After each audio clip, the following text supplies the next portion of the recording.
Ela é também conhecida como lógica nebulosa, diferente da lógica booleana, que as proporções geralmente elas são unicamente verdadeiras ou falsas, ou seja, você só tem verdadeiro ou falso, não, você não tem o meio termo entre eles dois.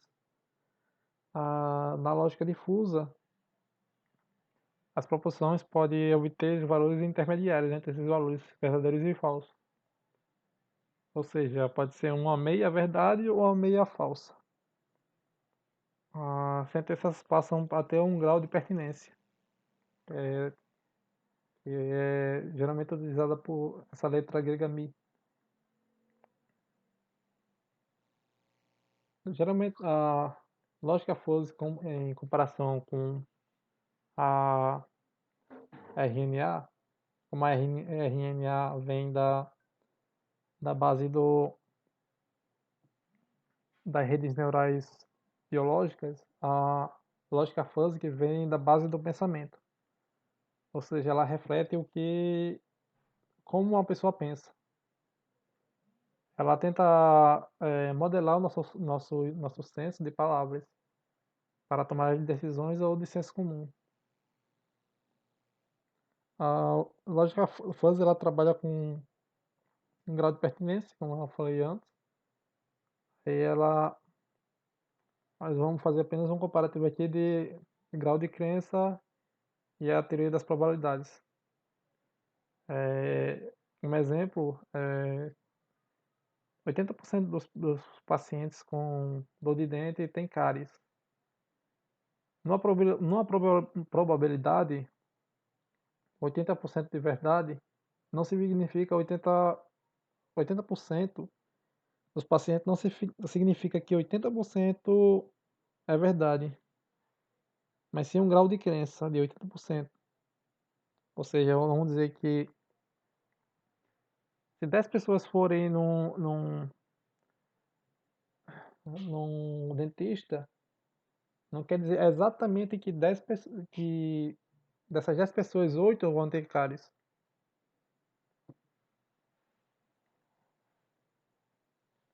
É, também outro exemplo é esse, Mário é alto, mas como assim Mário é alto? Com relação a quê? Ah, Mário pode ter 2 metros de altura, mas comparado, vamos dizer, a um famoso jogador de basquete, Shaquille O'Neal, ele pode ser baixo, porque essa pessoa é mais alta do que ele. Mas consequentemente ele pode ser alto, medindo 1,50 se uma pessoa próxima a ele medir for muito mais baixa do que ele. Ah, por isso nós temos que ter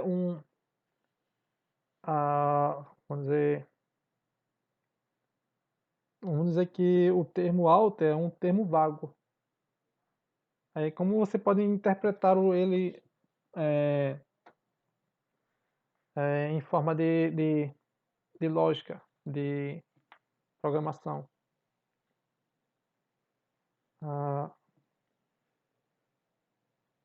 teoria do conjunto fuzzy basicamente é o grau de pertinência de um objeto.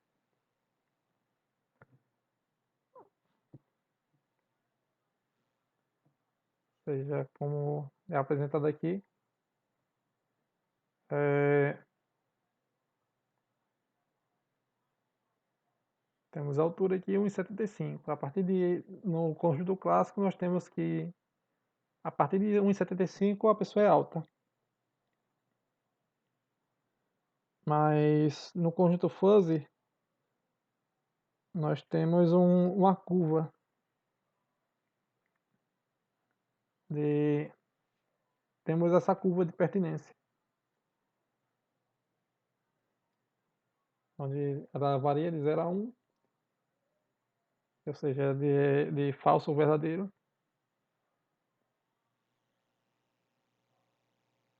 Enquanto a comparação utilizando esse hexágono. Basicamente, o hexágono é azul ou amarelo. É, utilizando a lógica nebulosa, ele é 55% azul e 45% amarelo. Basicamente, antes do surgimento da lógica fuzzy, essas informações elas não tinham como ser processadas. Não tinha como passar isso para um computador para ele poder entender. Com a lógica da fuzzy vem sendo aplicadas nas seguintes áreas: análise de dados, é, basicamente muito trader usa lógica fuzzy para análise de dados, para ver a decorrência de subida e analisar a frequência de subida e descida de bolsa, essas coisas. É, eletrônicos da linha branca, geralmente, como podemos exemplificar, muitas geladeiras e ar-condicionados elas se utilizam desses meios, principalmente ar-condicionados dos chamados inverters, que eles é, têm um controle maior sobre o compressor, para ajustar a temperatura adequada ao local. Construção de sistemas especialistas, controle e otimização de processos e reconhecimento de padrões. E, e várias outras áreas também podem ser aplicadas. A lógica fuzzy ele se distingue por três etapas: a fusificação, a inferência e a defusificação. A fusificação nada mais é do que a codificação, e defusificação é decodificação.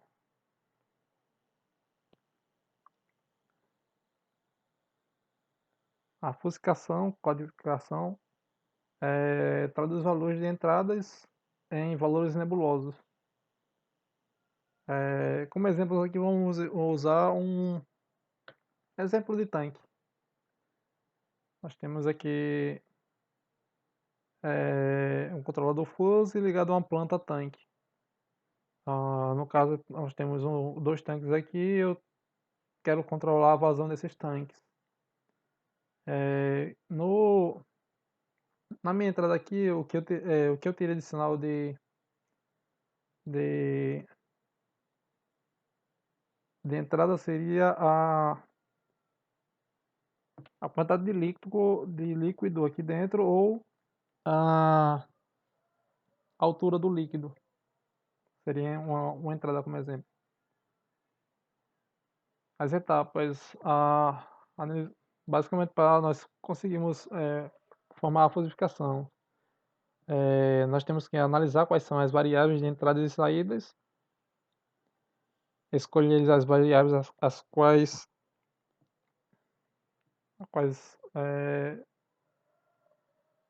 serão controladas e estabelecer o universo de discurso de cada variável. Basicamente, o universo de discurso é o quanto essa variável vai crescer, para mais e para menos. Vamos dizer que esse tanque tenha 30 centímetros de altura. Se eu botar a minha variável de discurso até 35, esse meu tanque vai transbordar e nunca vai atingir essa variável. Então, nós temos que ter esse cuidado de manter as variáveis de discurso dentro do universo. Ou seja, nesse caso aí seria de 0 a 20 ou 25, dependendo do tanque. Ou de 0 a 30, como eu exemplifiquei, que seria um tanque de 30 centímetros. É, escolher qual função de pertinência nós vamos utilizar, que tipo de função, se vai ser triangular, trapezoidal ou outra função. Nomear as variáveis linguísticas e obter as funções pertinências e universo.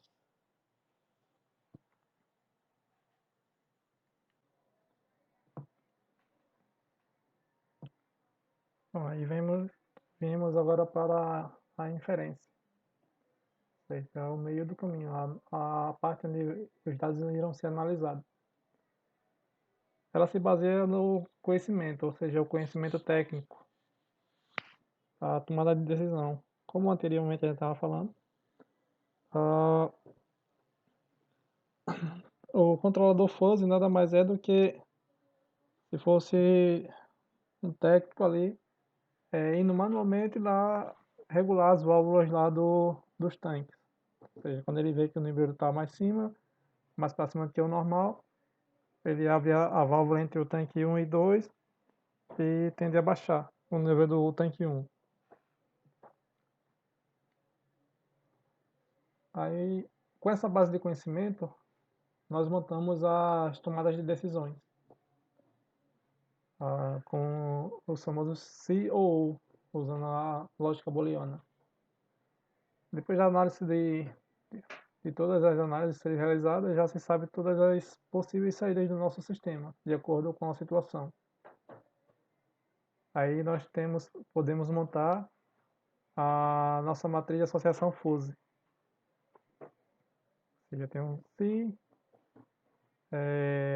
valor 1 da entrada grande e valor 2 da entrada pequeno. Aí então, VMs, que seria a saída, média, como exemplo. Utilizando variáveis linguísticas aqui.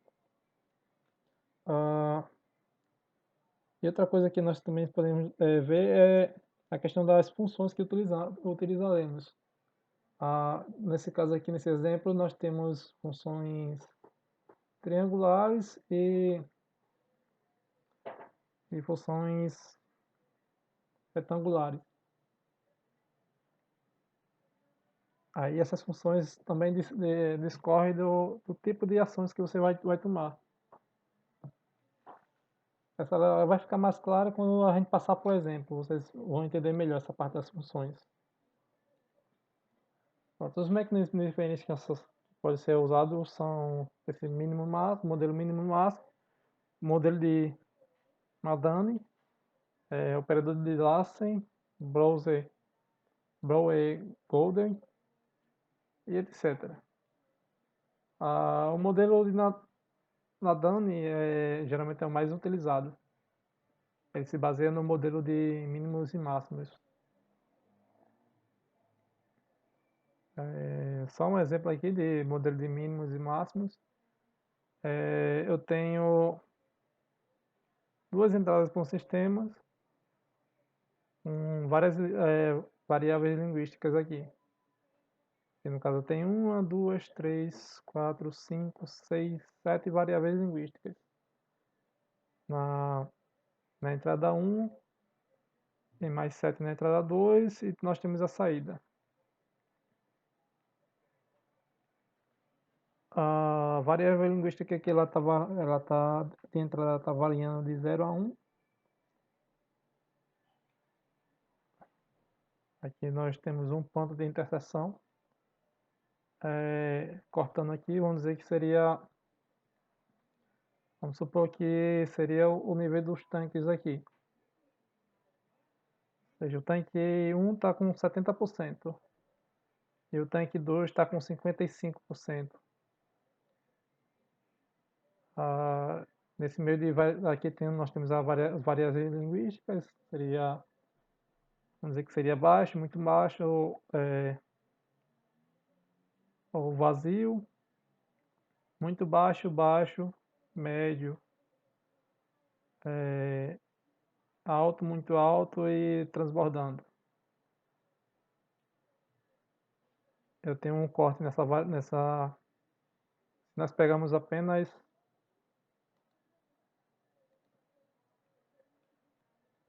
onde foi cortado aqui. Vamos dizer que está em 70%. Nós traçamos uma linha perpendicular ao eixo horizontal e temos que ela corta essa variável e essa de entrada. Essa e essa. Aqui embaixo nós temos só o plot dela. Ah, aqui a inclinação nós temos uma altura de 0,7 de, de inferência, aqui de 0,3. Essa parte aqui do gráfico está errada porque é referente a esse NS aqui, e o restante zero.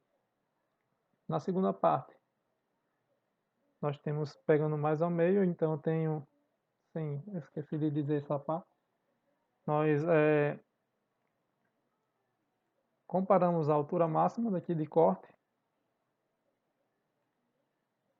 temos a altura aqui de corte da regra, e comparamos.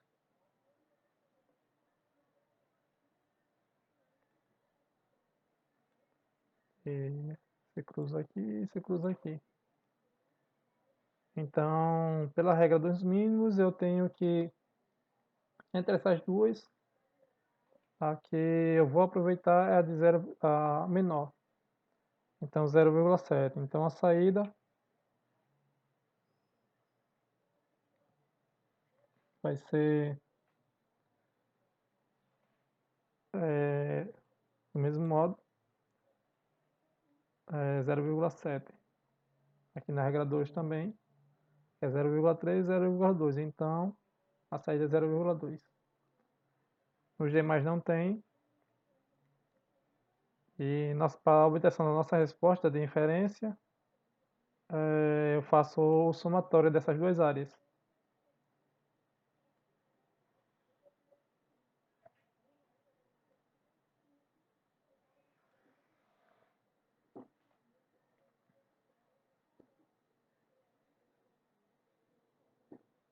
A defalsificação.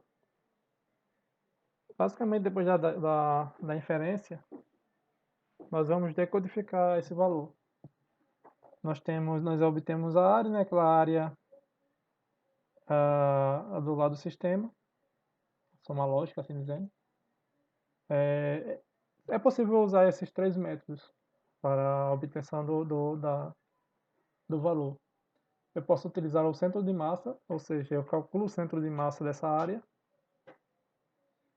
ou a média dos máximos. Eu tenho dois máximos aqui, então eu pego a média deles, ou o centro dos máximos. Ou seja, eu estipulo o centro deles aqui e faço o centro dos máximos. Normalmente, o termo mais usado seria o centro de massa, ou centroide.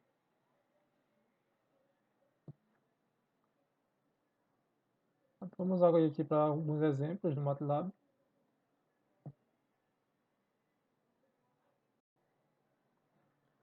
No primeiro exemplo temos assim, calcular a gorjeta. Ou seja, você vai, tem uma pessoa que foi jantar num restaurante e a gorjeta vai ser de acordo do como o, a pessoa achou do atendimento e do sabor da comida.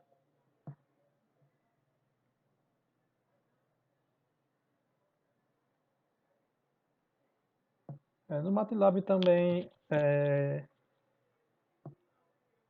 existem três ferramentas que nós podemos utilizar, que seria o script, usando programação em si. Tem a ferramenta Fuzzy, basta você digitar Fuzzy no, no comando,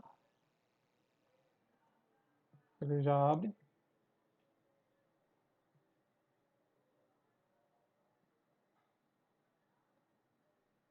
E pelo Simulink.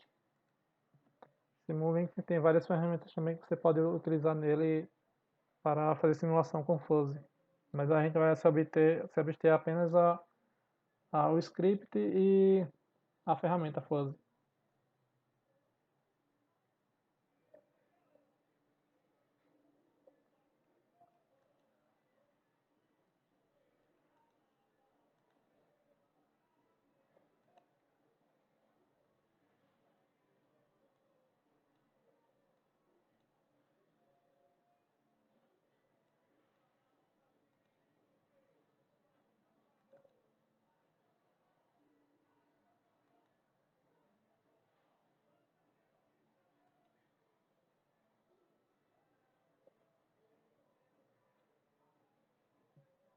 Então, vamos utilizar a ferramenta também, nós temos aqui. É, anota, serviço, comida e valor da gorjeta.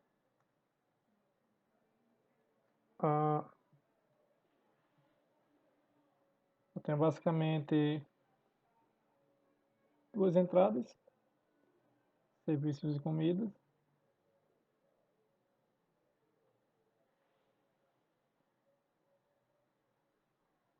Esse primeiro termo aqui é só para montar a função gorjeta, esse aqui de plotagem. Aí partimos para a fusificação do serviço. Eu tenho, então, se nós formos ver por variáveis linguísticas, a nota vai ser dada de 1 a 10.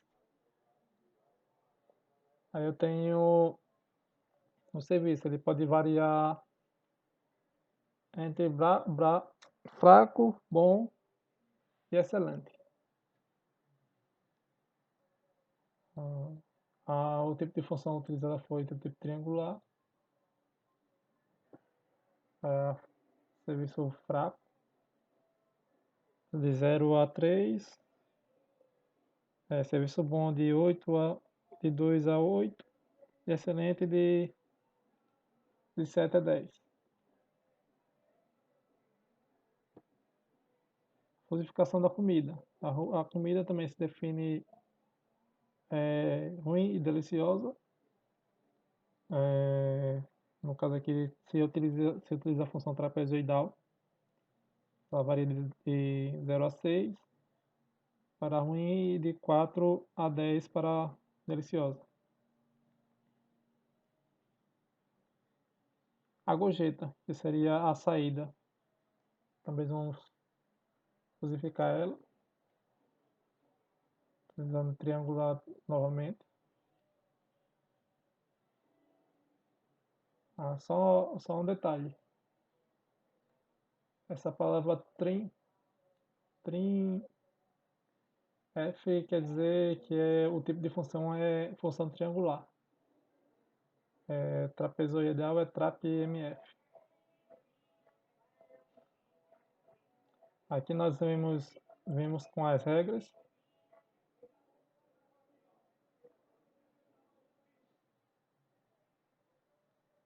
As regras são 6 regras em si. Ou seja, essa aqui seria já a parte de inferência. E a defusificação da saída. Eu pego o valor da gorjeta máximo e ploto ela aqui num gráfico.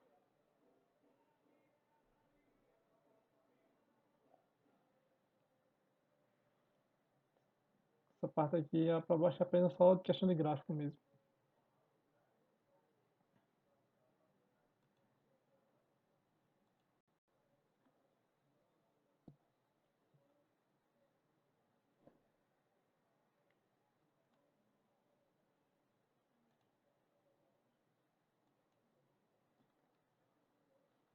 Valor da gorjeta.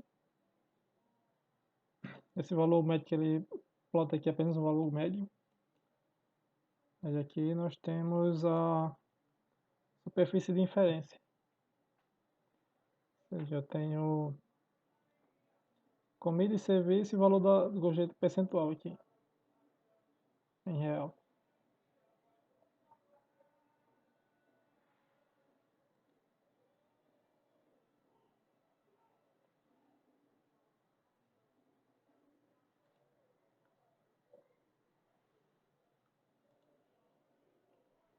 Pronto, aqui é para você conferir. Você pode digitar aqui.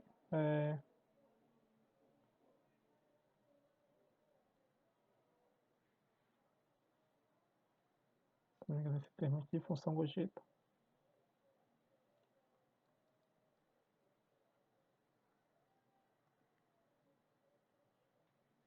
Porque aqui na função não gorjeta eu tenho o quê? Eu tenho função gorjeta.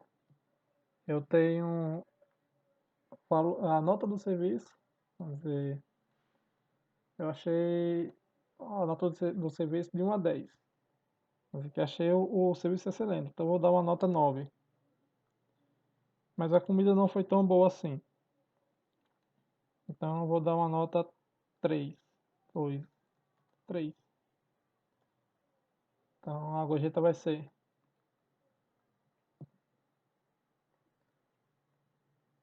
Ou se eu achei o atendimento muito bom, o serviço, e a comida também muito boa.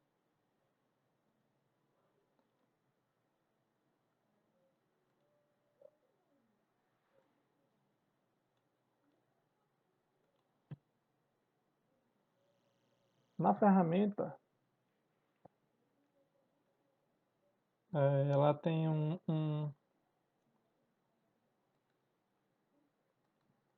aqui temos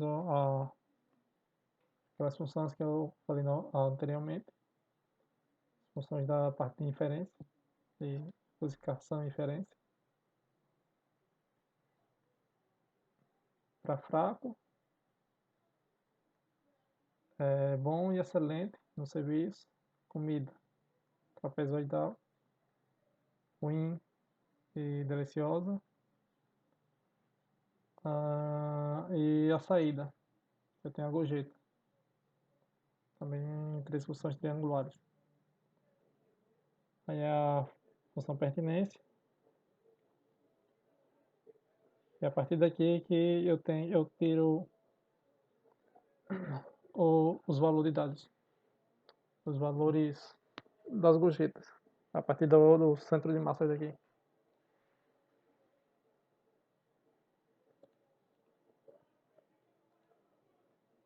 Então, agora vamos para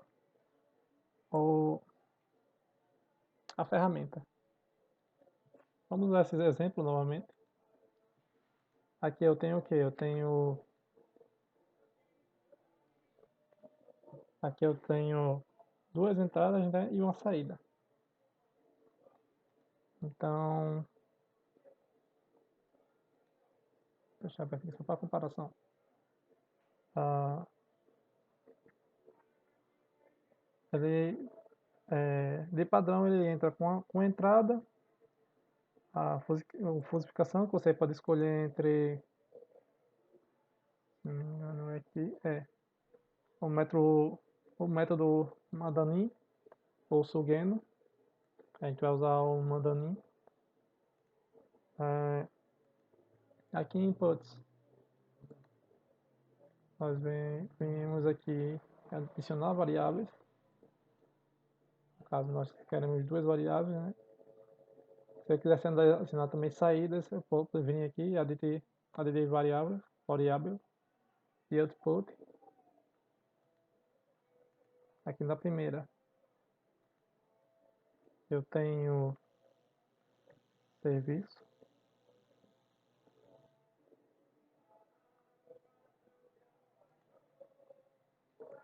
E na segunda, comida.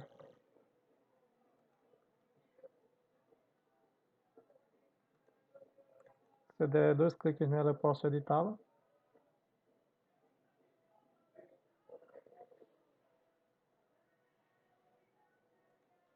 Pronto, aqui a partir daqui nós temos as funções, como eu tenho três aqui já está pré-definida. Aqui eu defino o range dela, e o nosso range aqui é 10, de 0 a 10.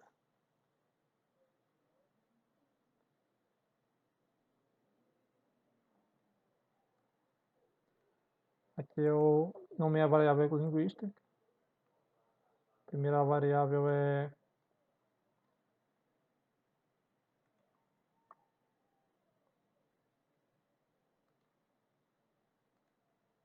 fraco. Os parâmetros dela são 0, 0 e 4. A segunda variável é Bom, ela varia de 2, 5 e 8.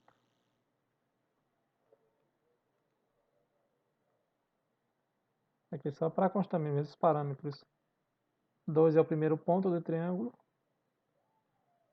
5 é o ponto máximo e 8 é o último ponto.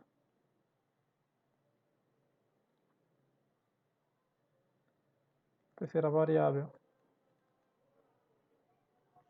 é excelente,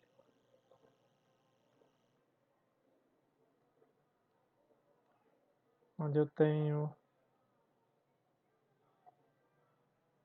7, 7, 10, 10. Então, agora vamos para a comida. Na comida nós temos apenas duas variáveis, então posso vir diretamente aqui e pegar qualquer uma dessas variáveis e apagar, apertando delete. O range também é de 0 a 10. A variável 1 é ruim, como ela é uma função trapezoidal, TRAPMF, nós definimos os 4 pontos dela. Onde tem o primeiro ponto 0, segundo 0, 4 e 6.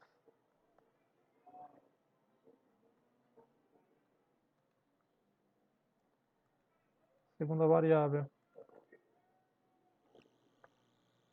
deliciosa.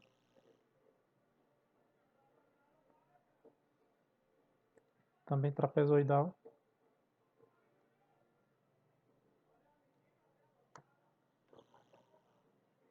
Tenho 4, 6, 10 e 10.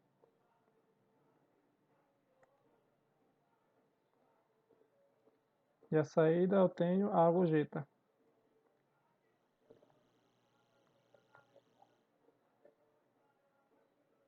Também varia de 0 a 10.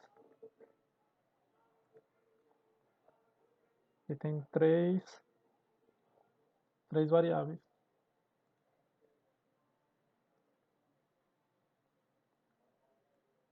Eu errei aqui.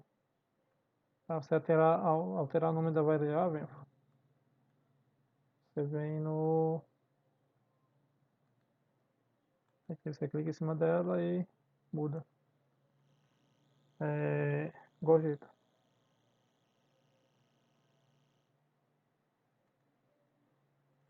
Eu clico nela. Primeira variável. Faixa.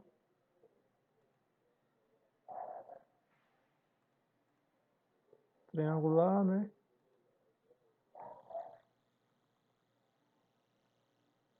0, 0, 0, 4.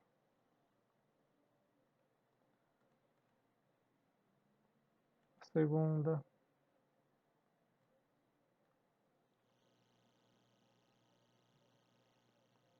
média.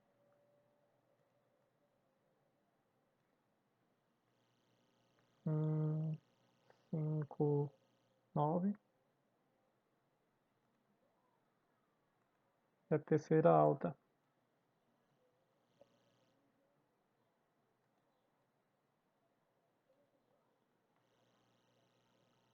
6, 10, 10.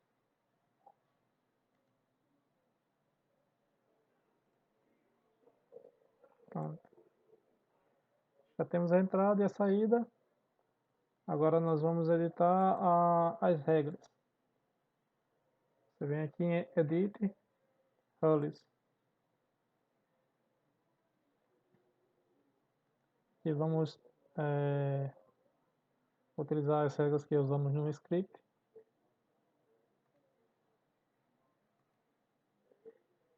A primeira regra, eu tenho serviço fraco. Aqui nós podemos também utilizar o tipo de conexão, ou AND, serviço fraco. Fraco aqui, gorjeta baixo. Serviço bom,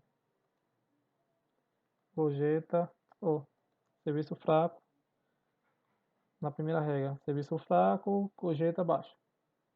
Aqui em comida você bota none, que aqui ela não considera ela. E ADD roller. Segunda regra, serviço bom, gorjeta média, ADD. Terceira, excelente, gorjeta alta, ADD. Quarto, comida ruim, serviço none aqui, ele não considera. Comida ruim, serviço, gorjeta baixo. Quinto, comida deliciosa, gorjeta média. E a sexta seria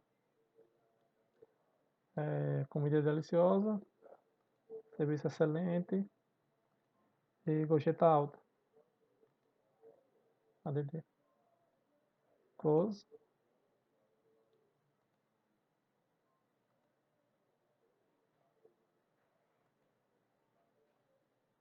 Pronto, já temos o sistema montado. Posso vir aqui e ver as regras. Aqui temos aquele de inferência, serviço e comida. E aqui nós temos a saída, como eu demonstrei naquele exemplo anteriormente. Vamos dizer aqui, se a comida recebeu uma nota 0, e o serviço foi 0, eu vou ter uma gorjeta de 1,3. Se o serviço for alto e a comida também, 6,13.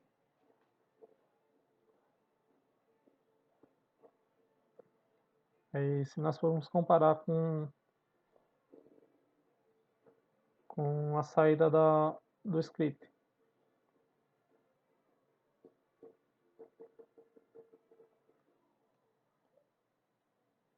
eu tenho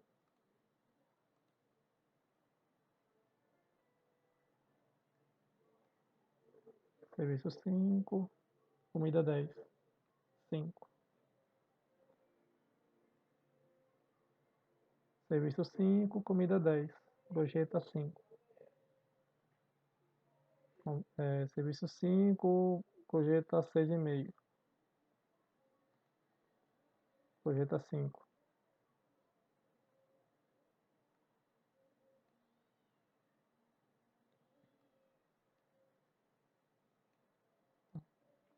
Serviço 5 e comida 3,5, gorjeta 3,87.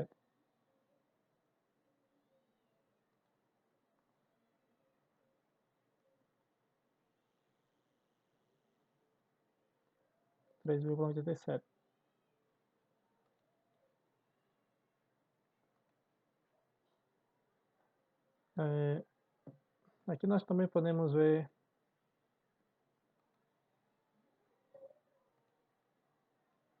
a superfície de diferença também, do mesmo modo. Podemos até comparar uma com a outra.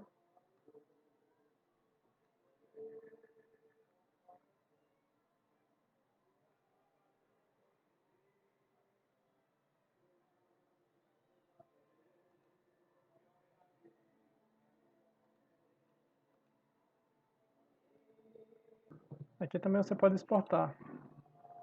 Vem aqui em Files, tem aqui Import ou Export. pode importar alguns dados do Workspace ou Files, ou exportar até a própria Files também, ou o Workspace. E aí vocês podem utilizar no Simulink, nas ferramentas do Simulink destinadas para a lógica fuzzy. Ou seja, você pode montar a lógica aqui, o controlador aqui e usar diretamente lá.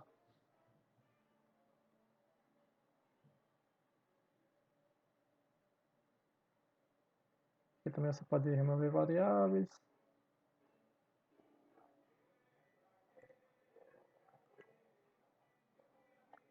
Pode salvar também se quiser.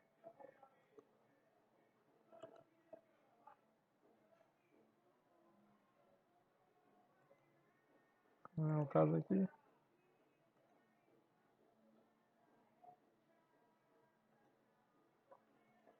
Você tem outro problema. Do mesmo modo, vamos calcular para o consumo de combustível de um veículo que está trafegando em uma rua. Aí nós temos basicamente como variáveis linguísticas a inclinação do terreno e a aceleração do motor.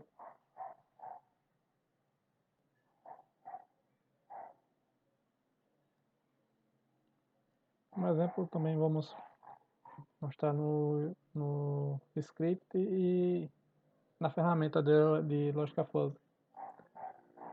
Primeiramente, no script, onde nós temos a fusificação da aceleração. Nós temos a função aqui, nós temos a fusificação da aceleração, que é nossas duas variáveis de entrada, aceleração e terreno, onde temos aceleração baixa, média e alta. No primeiro nós temos uma função triangular, no segundo uma trapezoidal e no terceiro triangular. Aqui a variação delas.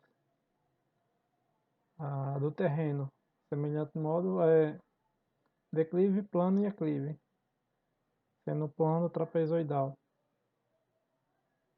O consumo ele vai variar de 0 a 10, e o consumo é a nossa saída.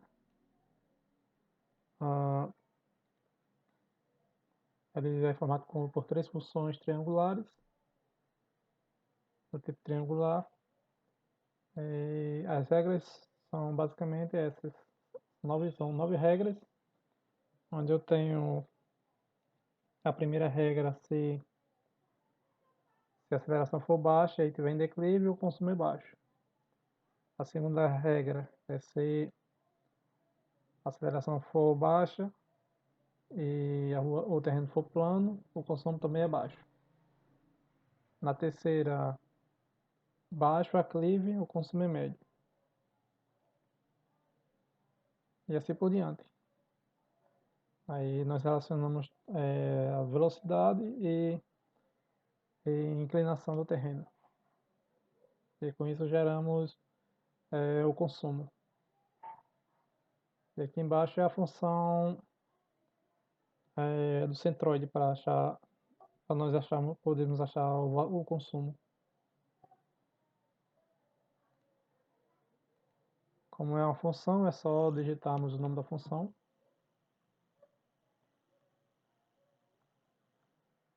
Consumo combustível. O primeiro termo é aceleração. Então vamos botar 3.000 giros. O segundo termo é o terreno. Ele varia. Aqui ele varia de menos 30 a 30. Então vamos colocar 20.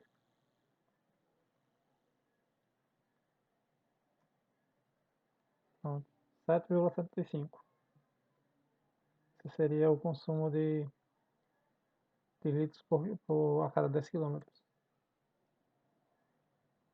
Agora vamos passar para a ferramenta.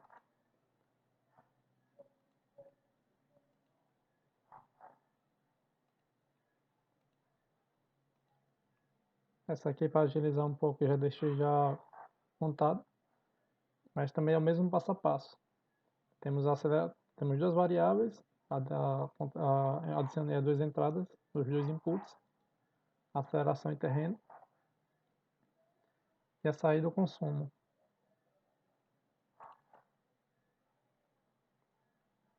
Aceleração temos as triangulares e a trapezoidal. E essa aceleração aqui é em relação à rotação do motor, RPM. A inclinação e o consumo.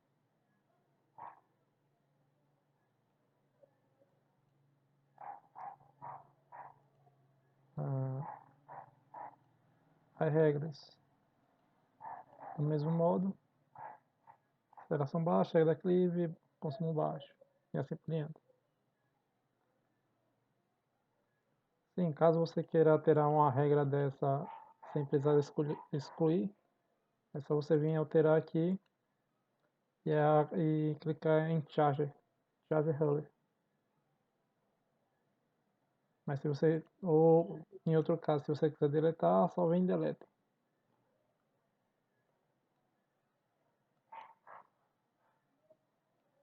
Pronto. Eu,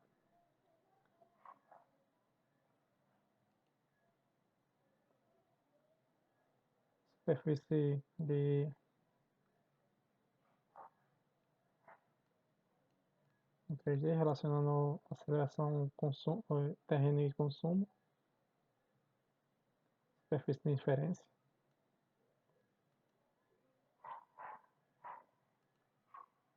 E as regras. Do mesmo modo, vamos simular daquele valor 3.000 para 20, consumo de 7,75. 3.000 para 30,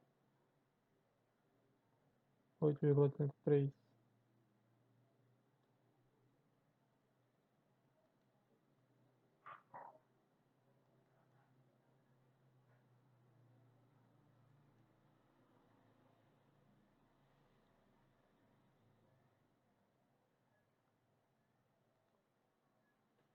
Então, vocês que falsificam aqui. Bom, agora vamos falar sobre, depois de termos falado de redes neurais e lógica fuzzy, nós vamos falar agora sobre algoritmos genéticos. O algoritmo genético ele é a entrada para a computação evolucionária. Ela tem como base os mecanismos evolutivos encontrados na natureza. Por si só, se baseia na teoria da evolução de Darwin. Ah, ele é otimizado para técnicas de busca e otimização, eh, como o espaço de busca, onde estão todas as possíveis soluções do problemas e funções do objeto, utilizada para avaliar as soluções produzidas, associando a cada uma delas uma nota. Na otimização, ele busca a melhor solução para um dado problema. Ele consiste em tentar várias soluções e usar as informações obtidas para conseguir uma solução cada vez melhores.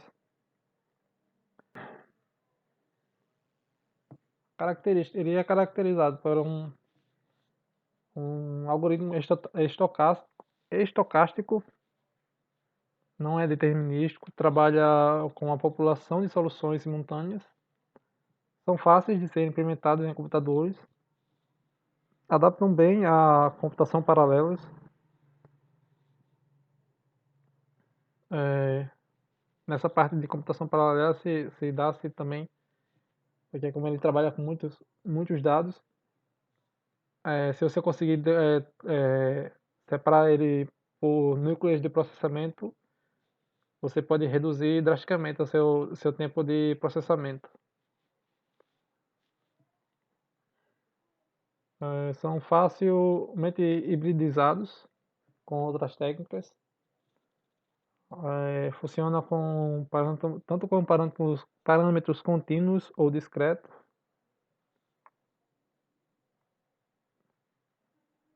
Os conceitos básicos. Ah, o algoritmo genético ele manipula a população de indivíduos. Os indivíduos são basicamente possíveis soluções de problemas. Os indivíduos em si são combinados uns com os outros, assim produzindo filhos que podem sofrer ou não mutação. Por isso que se vem o nome de genético, porque é, ele faz essa comparação de dados com pais e filhos, porque geralmente é, um, um, um filho ele herda genomas tanto do seu pai como da sua mãe, e geralmente é um genoma melhorado. Ah, Aí, com isso, a população, ele, basicamente, a resposta para o seu sistema, ele vem através das sucessivas gerações, até encontrar uma solução ótima, ou seja, a, o menor erro quadrático possível, definido. As aplicações, eles podem resolver problemas complexos, de otimização complexos. Eles podem também, como dito anteriormente, eles podem ser usados junto com outros métodos, que é, como exemplo, a topologia de RNA, que a gente já falou. E você pode utilizar um algoritmo genético para otimizar os pesos. Ou seja, você pode criar um algoritmo genético para otimizar o peso e escolher a melhor topologia para a sua rede. Assim, aí, quando você for implementar a sua rede, ela vai demorar um menor tempo para no aprendizado, no treinamento, porque os seus pesos já estavam muito próximos já do ideal. Também eles podem ser usados com controladores PD para sintonia de controladores, autômatos autoprogramáveis, síntese de circuitos e gerenciamento de rede. Principalmente a questão do gerenciamento de redes, que como os algoritmos genéticos eles se adaptam melhor a cada geração, eu posso utilizar ele em redes de computadores em si, em servidores. Ou seja, ele vai sempre buscar, como exemplo, aqui você tem uma rede com vários servidores. Ah, Aí você quer saber qual a melhor rota para um dado dado. É, Quem joga aqui vai saber que quanto menor o seu ping, para jogos online em si, quanto menor vai ser seu ping, é, melhor é. Por quê? Porque o ping em si é o tempo que o dado sai do seu computador ou celular, vai até o servidor e volta. Ou seja, se você está jogando um jogo online, ah, quanto mais rápido ele vai e volta, melhor vai ser sua resposta. E nesse meio tempo, vamos dizer, você está jogando aqui no Brasil e o servidor do seu jogo é nos Estados Unidos ou na Europa. Ah, Aí você pode implementar uma rede uma rede neural, ou um algoritmo genético, para que ele busque a menor distância possível com a melhor, a menor distância com a melhor velocidade de resposta possível para o seu, para o tráfego dos seus dados. E também ele é adotado para questão de pós-roteamento. Caso caia um roteador, ele se autoajusta para um novo caminho.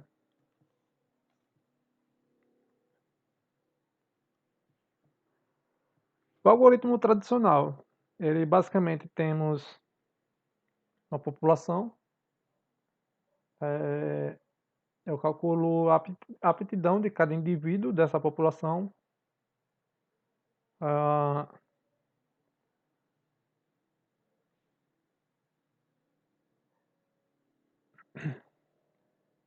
com isso eu tenho, se eu fui selecionado, eu termino. Se não, eu já parto para seleção, produção, mutação e retorno à inicialização. Na seleção, ele basicamente seleciona os indivíduos mais aptos, é, cria um novo indivíduo na reprodução, que é também conhecida como crossover. Nesses indivíduos eu posso utilizar ou não mutação, nesse novo indivíduo criado, e volto e inicio uma nova população. E aí esse algoritmo se repete até uma solução desejada.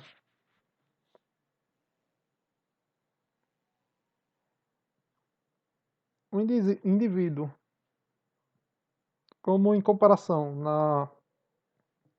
no RNA nós tínhamos o neurônio como sendo a unidade básica. Mas diferentemente, o neurônio ele calculava em si a entrada. O indivíduo em si é a entrada. Mas só que ele é uma unidade da população. Ou seja, apenas um número no meio de vários. Ele é conhecido como cromossomo. Ele é a estrutura de dados que representa uma possível solução para o problema. Ele pode ser do tipo vetores reais, cadeias de bits, vetores inteiros ou estrutura de dados. A representação binária do indivíduo. Ela é a representação, basicamente, é a representação tradicional. Fácil de usar e manipular, simples de analisar teoricamente, porque você não requer métodos matemáticos para fazer mutação e reprodução e mutação.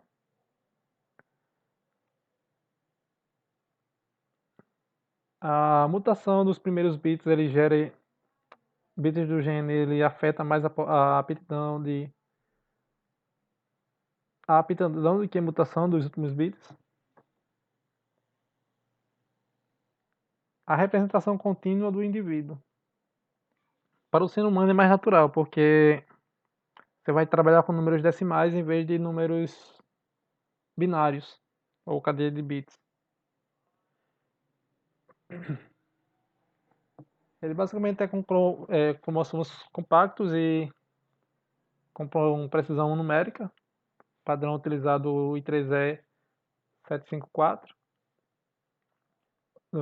Vários autores têm conseguido melhores desempenhos com esse tipo de representação do que a própria representação binária. Ele permite vários tipos de operadores.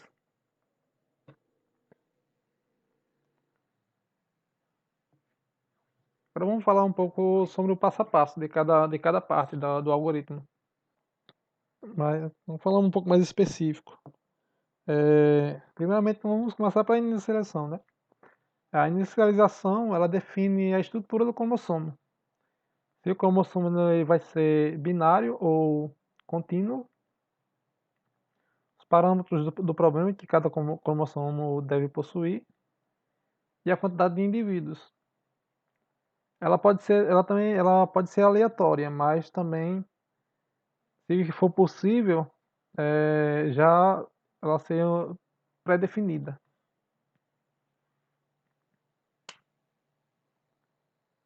Ah, o cálculo de aptidão, ele basicamente é a escolha de quão apto o cromossomo é. Ou seja, o quão boa é a solução que por ele é representada. A aptidão ela pode ser igual a uma função objeto ou o resultado de escalonamento de uma função. No critério de paradas, nós podemos utilizar o número de gerações, ou seja, definir o número máximo de gerações que o algoritmo ele pode gerar.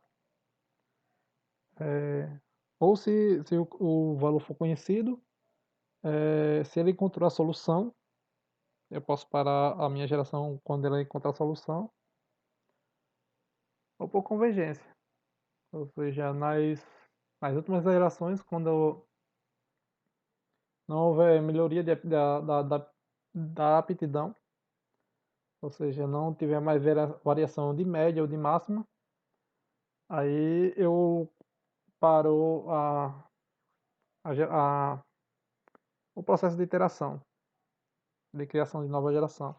Aí eu posso determinar, tipo, a cada X gerações que ele se mantém constante, ele pausa, ele para ali.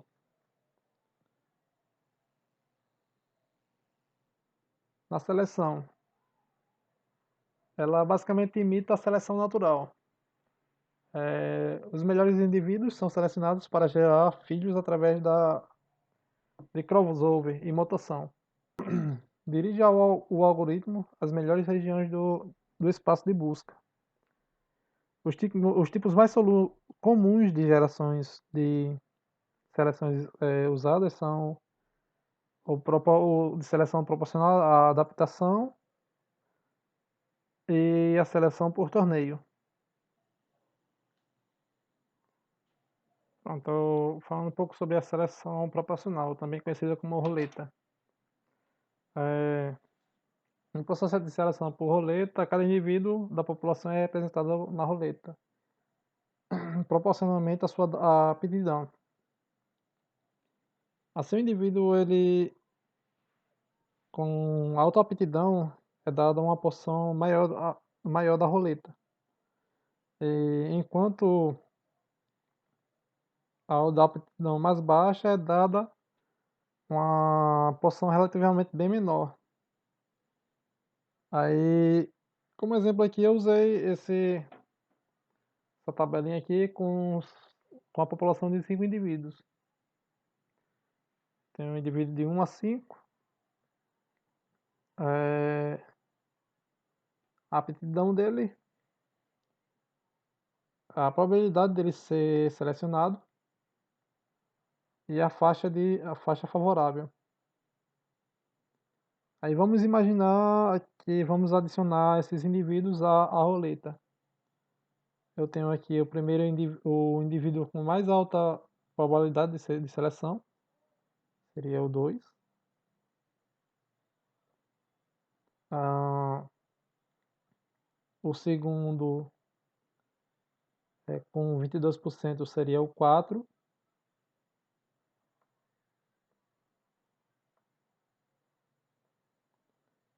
O terceiro, com 19%, viria um 1. O quarto, com 12, que é o 5. E o último, com apenas 8%, o 3.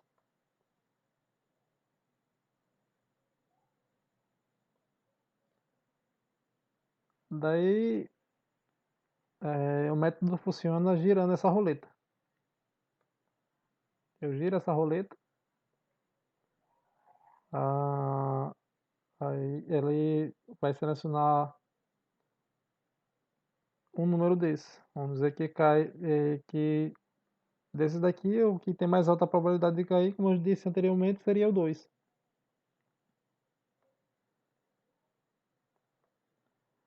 Ah, mas se você for olhar na questão computacional, nada mais é do que você gerar um número aleatório de 0 a 1. Ou seja, aqui está descrito a faixa favorável dele. E nesse número, o indivíduo número 1, ele representa apenas 19% desse número. Então ele vai de 0 a 19, a 0,19. O segundo, 39%. Então, consequentemente, o segundo teria mais chance de ser selecionado num, num, numa escolha de número aleatório. Aí o outro método é o método de torneio. Escolhe-se N indivíduos, geralmente, tipicamente nós selecionamos dois indivíduos aleatoriamente da população e o melhor é selecionado. Daí nós descrevemos o que seria essa regra de melhor. Aí, ou seja, o indivíduo que mais se aproximasse desse valor seria o selecionado. Ah, os indivíduos, eles, diferente da roleta, eles são selecionados com igual probabilidade. Ou seja, eu sorteio um número aleatoriamente, sem ter aquela faixa favorável. A desvantagem.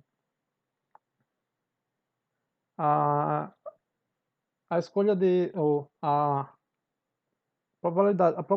probabilidade de se escolher os melhores indivíduos diminui. Porque você, diferentemente, você tá deixando tá nivelando todo mundo.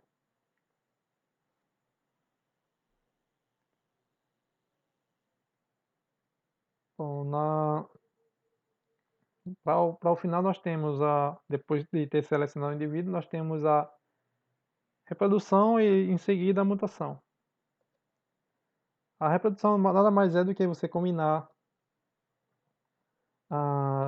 dois pais selecionados para a produção de um filho. A reprodução, o crossover, na representação binária, ela pode ser de um ponto,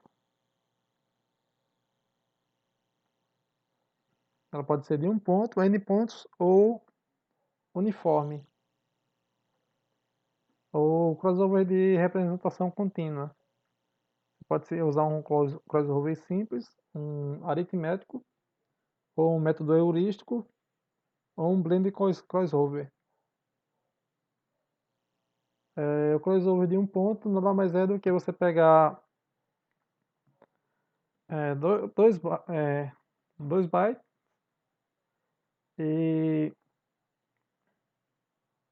intercambiar a partir de um ponto de corte aleatório, como está representado aqui.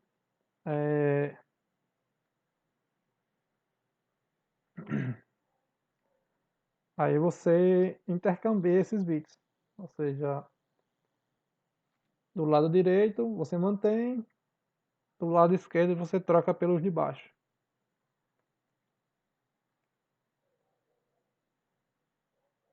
E, e inversamente também. Aí no caso, como eu tenho dois pais, eu acabo gerando dois filhos.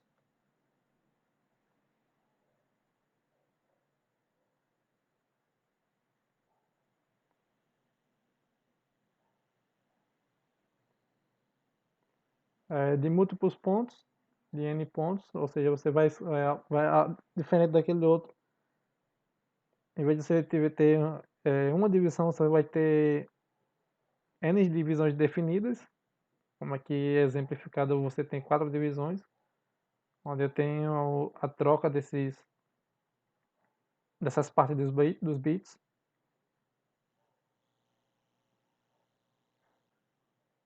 Já no crossover linear, que é já para a parte contínua, ah, é utilizado esse método, que aqui você vai acabar gerando 3 filhos, mas apenas um é escolhido. Nós temos aqui um fator multiplicador, que se você notar que a soma deles vai dar sempre 1, e os pais, P1 e P2. A,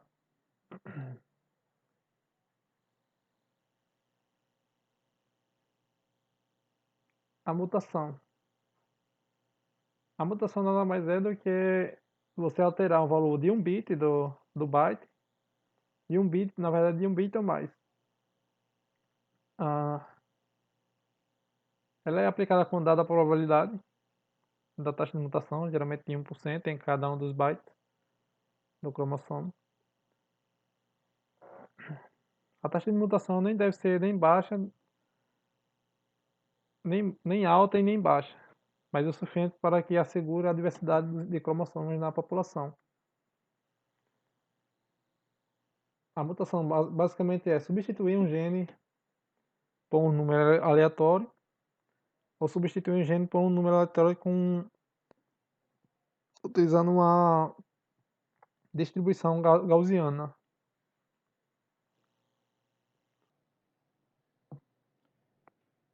Bom, para nossos exemplos, vamos utilizar um algoritmo de otimização para resolver um problema de uma instalação de uma central do SAMU. Essa central do SAMU tem que atender o seguinte critério: ela tem que estar o mais próximo possível da região com maior ocorrência de chamadas de uma cidade. Nós temos uma cidade, cada quadrado desse representa um bairro, e o número que ele tem dele representa a frequência de chamadas desse bairro. Os cromossomos são as coordenadas dos bairros, ou seja, para o nosso resultado nós temos que achar o cromossomo que representa a coordenada da unidade de emergência. A função objeto que nós vamos usar é essa. E onde A e B é a coordenada e W é a frequência de chamadas do bairro.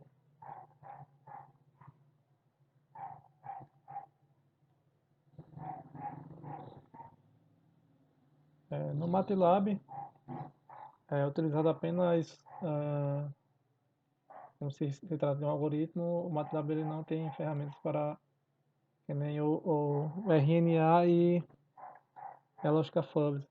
Nós utilizamos o editor mesmo, o script. Basicamente, o que nós temos que fazer é definir quem é a população, ou seja, aqui para começo eu chamo a população do bairro com as chamadas. Defino o número de células, o número de colunas da população, da matriz da população, o número de interações máximos, o critério de parada, a taxa de cruzamento é de 60% e a taxa de mutação foi definida de 10%. Aqui eu construo a população, ou seja, eu vou ter uma matriz com duas colunas e várias linhas.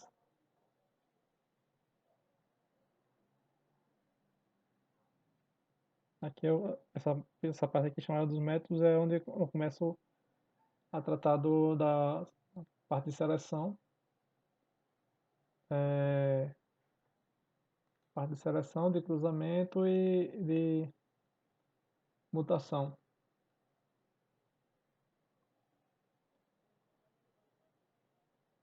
Então, passando aqui nós temos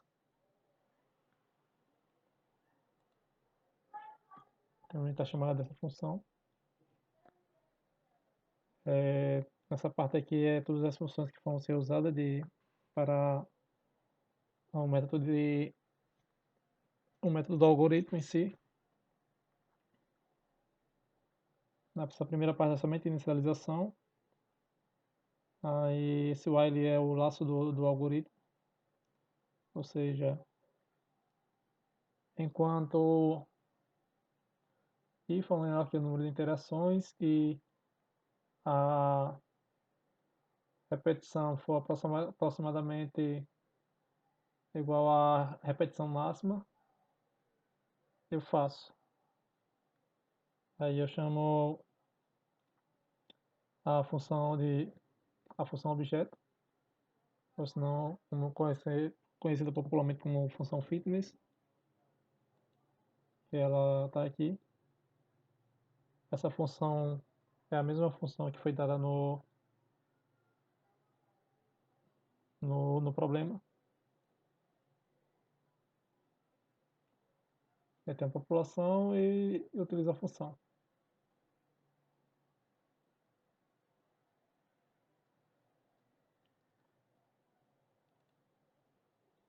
E depois disso, eu passo para a seleção,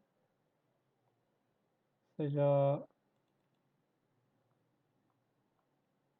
temos a seleção da população. Ela foi usada a seleção de torneio, onde eu chamo dois números aleatoriamente e, e comparo ele com os números da população.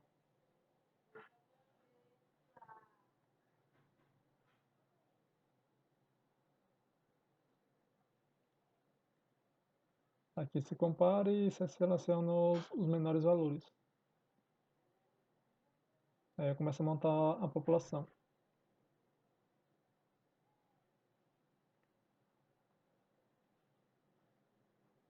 Depois de nós selecionarmos, nós fazemos o cruzamento, ou seja, o crossover. Temos o crossover, né? Entramos no looping.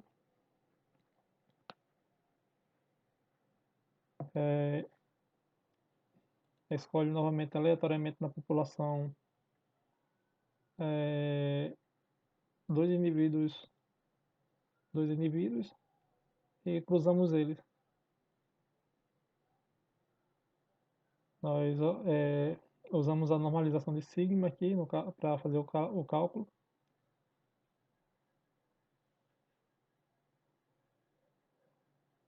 Então, após ter sido feito o cruzamento e adicionado os novos filhos à população, o looping volta para cá. E aí passamos para a mutação. Na mutação,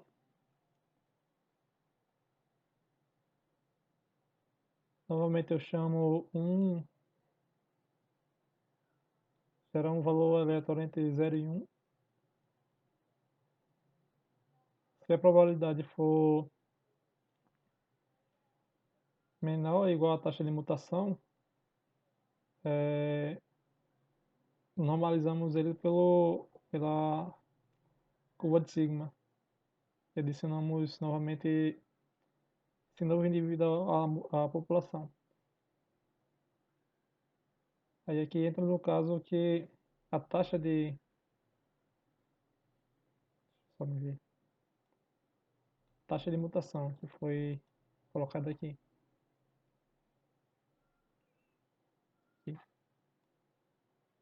seja, tem uma taxa de mutação de 10% da população.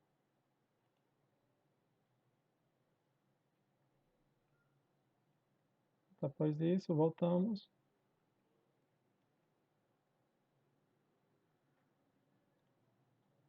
População, selecionamos apenas os melhores.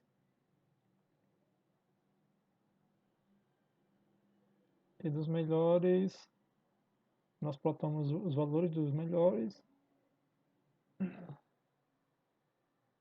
E a quantidade de repetições que ocorreu até encontrar a solução.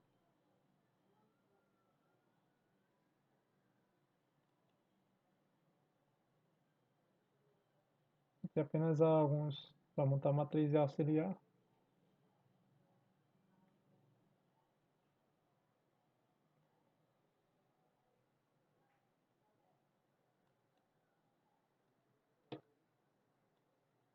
Vamos simular aqui.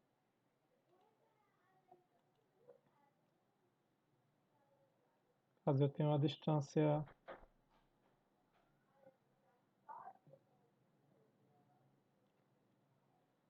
tem o número de repetições aqui, foi de 21, só confirmar.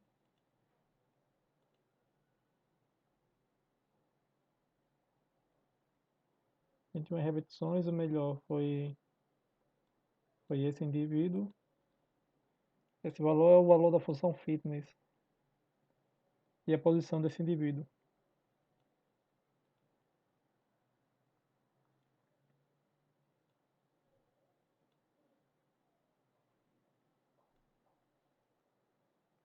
Só para demonstrar a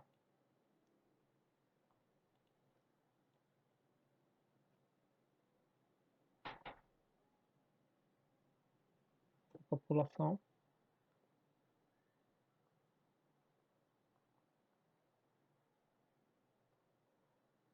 A população é dada na matriz 56 por 2, por quê? Porque nós trabalhamos com coordenadas. Então, seria x, y. Aqui seria as coordenadas da matriz. Linha 1, coluna 1, linha 1, coluna 2 e assim por diante. Esse é o indivíduo em si.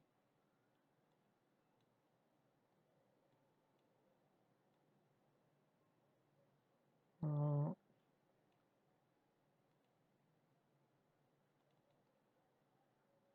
a matriz da cidade, que é a matriz 7 por 8.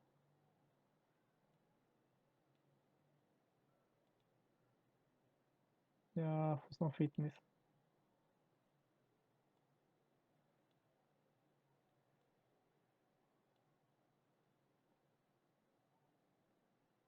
No caso aqui seria a última população. Então, nosso melhor valor foi 757,13. Então, 757. O mais próximo seria aqui, no 4x4. Para cima seria 800, 780, 802, 773. Então a posição ficou 4,1 por 4,2. Ou seja, basicamente quase no centro da matriz.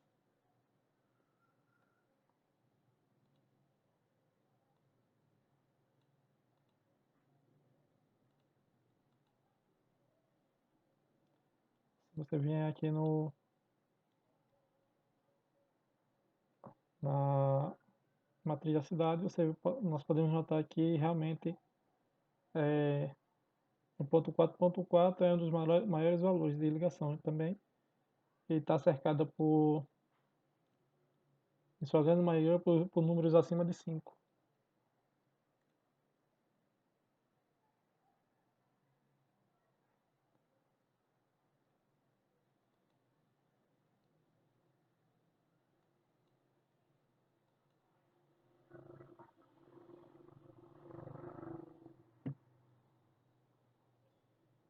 Pronto, essa foi minha referência. Se baseei nos slides dos professores também do curso daqui e dos livros de controle de modelagem fuzzy e princípio, redes neurais, princípio e prática. Também essa dissertação de Flávio Fernandes é muito boa na parte de lógica fuzzy. Muito obrigado por ter assistido até aqui e nos vemos no mestrado.